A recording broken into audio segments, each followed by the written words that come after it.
दरम्यान राष्ट्रवादीकडून राज्याच्या मंत्रिमंडळात फेरबदल करण्यात आलेत। जितेंद्र आव्हाड यांनी वैद्यकीय शिक्षण खात्याची शपथ घेतली आहे।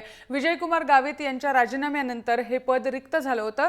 राज्यात झालेल्या दारुण पराभवानंतर राष्ट्रवादी काँग्रेसने मंत्रिमंडळात फेरबदल करण्याचा निर्णय घेतलाय। जितेंद्र आव्हाड यांच्याशी बातचीत केली आहे आमचे प्रतिनिधी जयेश वाणी यांनी। जितेंद्र आव्हाड एक दबंग नेता म्हणून ओळखला जातो। आज पहिल्यांदा अश्रू बघितले डोळ्यामध्ये, कधी पोलिसांच्या अंगावरती धावून जाणारा विद्यार्थ्यांसाठी, कधी मंत्रालयासमोर आंदोलन करणारा, कधी बाह्य विधानसभेमध्ये वरती करून विरोधकांवरती धावून जाणारा, आज नागपुडे फुरफुरत आहेत, अश्रू अनावर होत आहेत। काय नेमक्या भावना आहेत? साहेबांनी काय विश्वास ठेवला त्याच्यावरती काय इतकी वर्ष झालेत साहेबांबरोबर आहे। खरं तर निष्ठा ज्याला म्हणतो राजकारणात त्या हल्ली खूप कमी बघायला मिळतात। तुमच्या बाबतीत नेमकं वेगळं आहे। मोकळं आणि 100 लोकांमध्ये सांगणारा नेता की मी यांच्याबरोबर आहे, मी यांच्याबरोबरच राहणार, या निष्ठेचं हे फळ आहे। फळ कसलंय मला माहित नाही, पण जेव्हा जेव्हा वेळ आली तेव्हा तेव्हा साहेबांनी मला त्यांच्याकडे जेवढं होतं तेवढं दिलेलं आहे, आणि त्यामुळे फळ कसलं मला माहित नाही, पण साहेबांनी दिलंय। असा नवरा, दबंग नवरा, ज्याच्यावरती नेहमी जो केंद्रबिंदू असतो सगळ्या चर्चांचा, त्याच्यावरती अनेक वेळा विरोधक खूप टोकाची टीका करतात। कसं तुम्ही मॅनेज करता? कारण की हा खरं तर एका माणसाचा विजय नाही, कुटुंबाचा विजय आहे।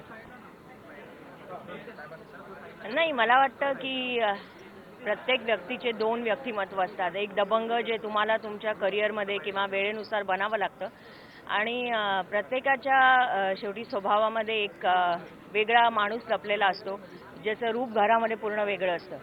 त्याच्यामुळे आणि राजकारणामध्ये किंवा कुठच्याही फील्डमध्ये नेहमीच पायघड्या तुम्हाला मिळत नाहीत।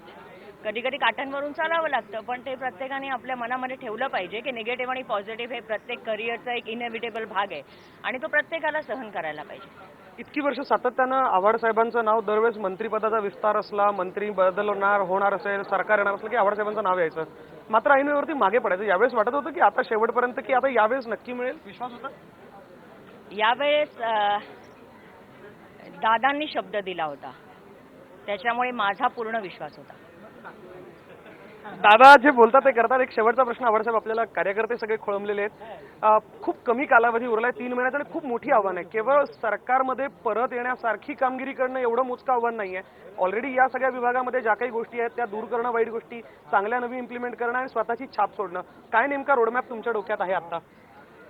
आपला ठसा उमटवण्याची जी माझी सवय आहे, आणि जे काम हातात घेतलंय ते पूर्णत्वाला न्यायचं आणि त्याच्यात निष्कलंक काम करायचं, हा प्रामाणिक प्रयत्न राहील। तुमच्या सगळ्यांचं सहकार्याची अपेक्षा आहे। मराठीमध्ये म्हटलं जातं, याच्यासाठी केला होता अट्टहास, तो दिवस आज पूर्ण झालाय। व्हिडिओ जर्नलिस्ट संजय शर्केश्वर, जयेश वाणी, जय महाराष्ट्र, मुंबई।